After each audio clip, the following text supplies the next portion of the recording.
اعوذ باللہ من الشیطان الرجیم بسم اللہ الرحمن الرحیم اذ قال لأبیہ وقومہ ماذا تعبدون، یاد کرو جب کہ انہوں نے کہا اپنی قوم سے اور اپنے والد سے یہ کن چیزوں کو آپ پوجتے ہیں؟ ائفکا آلہۃ دون اللہ تریدون، کیا اللہ کے سوا یہ آپ کے من گھڑت قسم کے افک ہے، یہ تو گھڑی ہوئی چیزیں ہیں جن کو کہ اللہ کے خلاف اللہ کے سوا آپ نے گھڑ لیا ہے، آپ ان کو چاہتے ہیں، وہ محبوب اور مطلوب ہو گئے۔ تریدون، اب دیکھیے یہ وہی ہے ضعف الطالب و مطلوب، تم کس کا، تم طالب ہو کس، مطلوب کون سا تمہارا، یہ تمہارے مطلوب ہے۔ ائفکا آلہۃ دون اللہ تریدون فما ظنکم برب العالمین، تو تمہارا کیا گمان ہے اس ہستی کے بارے میں جو تمام جہانوں کی مالک ہے اور پروردگار ہے۔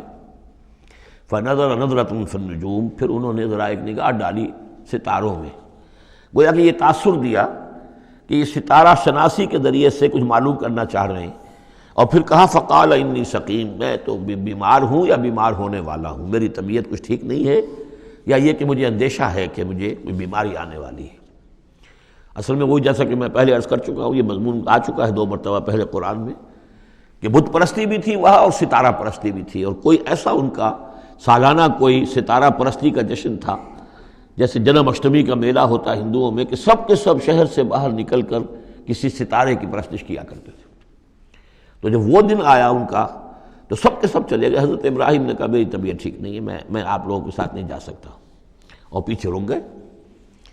فنظر نظرۃ فی النجوم، انہوں نے ذرا ستاروں میں نگاہ دوڑائی اور کہا قال انی سقیم، میری طبیعت ٹھیک نہیں ہے، یا میری طبیعت جو ہے خراب ہونے والی ہے۔ فتولوا عنہ مدبرین، تو وہ اسے چھوڑ کر وہ چلے گئے، پیٹھ موڑ کر چلے گئے، اور جا کر انہوں نے وہ اپنے جو بھی جشن تھا، جو بھی پوجا پاٹ تھی وہ کی۔ فراغ الی آلہتہم، پھر جا گھسا وہ ان کے معبودوں میں۔ فقال الا تاکلون، اب وہاں ظاہر بات ہے حلوہ مانڈا رکھا ہوگا، بتوں کے سامنے چڑھاوے چڑھے ہوئے ہوں گے، تو حضرت ابراہیم پوچھتے ہیں کیا ہو گیا آپ حضرات کو، کھاتے کیوں نہیں، تناول کیوں نہیں فرماتے؟ یہ جو کچھ آپ کے پوجنے والوں نے لا کر نذرانہ رکھا ہوا ہے یہاں پر، الا تاکلون،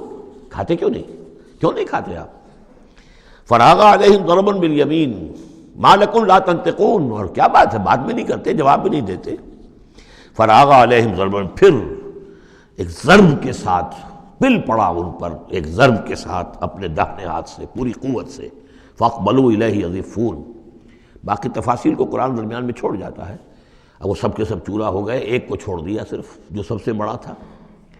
اب اس کے بعد جب وہ لوگ آئے ہوں گے، اور جو قیامت صغریٰ نہیں بلکہ کبریٰ وہ تو اس وقت ہو گئی ہوگی شہر کے اندر، کہ ہمارے یہ معبودوں کے ساتھ کیا کیا، کس نے کیا ہے۔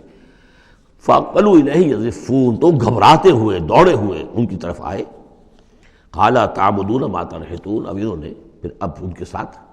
مباحثہ کہہ لیجئے، مناظرہ کہہ لیجئے، بغیر کسی خوف کے، اتعبدون ما تنحتون، کیا آپ لوگ پوجتے ہیں ان چیزوں کو جنہیں خود تراشتے ہیں اپنے ہاتھ سے؟ واللہ خلقکم وما تعملون، یہ آیت بھی حکمت قرآنی اور فلسفہ قرآنی کے اعتبار سے بہت اہم ہے، جبکہ اللہ نے تمہیں بھی بنایا ہے اور تمہارا عمل جو ہے اس کا بھی پیدا کرنے والا اللہ ہے۔ اس پر اہل سنت کا یہ عقیدہ ہے کہ انسان کاسب عمل تو ہے، خالق عمل نہیں ہے۔ یعنی میں نے ارادہ کیا کہ میں یہ پیالہ اٹھاؤں، اس ارادہ کرنے کا معاملہ تو میرا ہے، اور اسی کی بنا پر اگر یہ ارادہ نیک ہے تو جزا،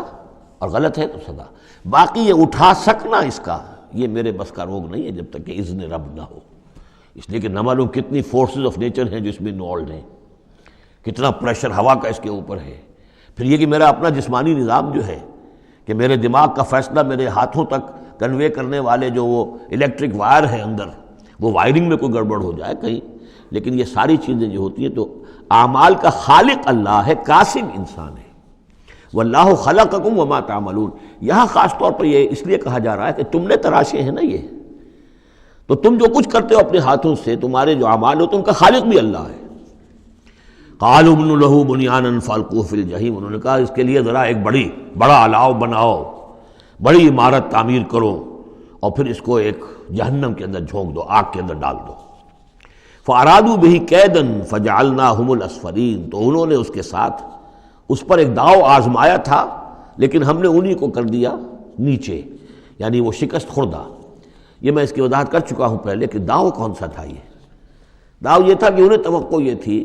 کہ اب جب بہرحال الاؤ بن رہا ہے، اس میں آگ دہکائی جا رہی ہے، تو حضرت ابراہیم کے علم میں آ رہا ہے، یا ہو سکتا ہے دیکھ بھی رہے ہوں، تو انہیں توقع یہ تھی کہ یہ سارا نشہ ان کا ہرن ہو جائے گا جب یہ دیکھیں گے آگ کو، اور جب گرانے لگیں گے انہیں تو فوراً تائب ہو کر اور ہماری جو بھی ہمارے عقائد ہیں ان واپس آ جائیں گے، اس لیے کہ یہ آسان کام نہیں ہے۔ یہ ان کی چال تھی کہ یہ آ کر ان کے 14 طبق روشن ہو جائیں گے جب آگ کے کنارے پہ لا کے ان کو کھڑا کیا جائے گا، لیکن وہ تو بے خطر کود پڑا آتش نمرود میں، عشق عقل ہے محو تماشائے لبے بام ابھی۔ تو حضرت ابراہیم علیہ السلام نے جب یہ کچھ کیا اور پھر اللہ نے گل و گلزار بنا دیا اس آگ کو، تو وہ لوگ جو ہے نہایت ناکام اور خائب و خاسر ہوئے۔ وقال انی ذاہب الی ربی سیہدین، اور اب حضرت ابراہیم نے فرمایا کہ میں اپنے رب کی طرف جاتا ہوں، وہ مجھے ہدایت دے گا، یعنی راستہ بتائے گا، یعنی اب ہجرت کر رہے ہیں، یہ قانون ہے۔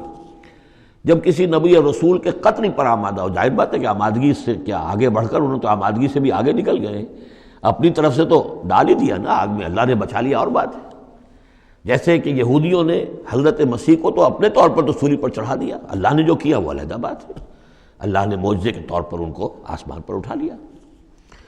قال انی ذاہب الی ربی سیہدین، میں تو اب اپنے رب کی طرف ہجرت کروں گا، اور وہ مجھے راستہ بتائے گا، میں جاؤں کہاں۔ رب حب لی من الصالحین، بہت لمبا راستہ انہیں لینا پڑا ہے،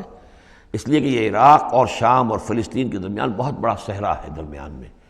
یہ زیادہ تر جو شرق اردن کا پورا علاقہ بہت زبردست صحرا ہے، یہ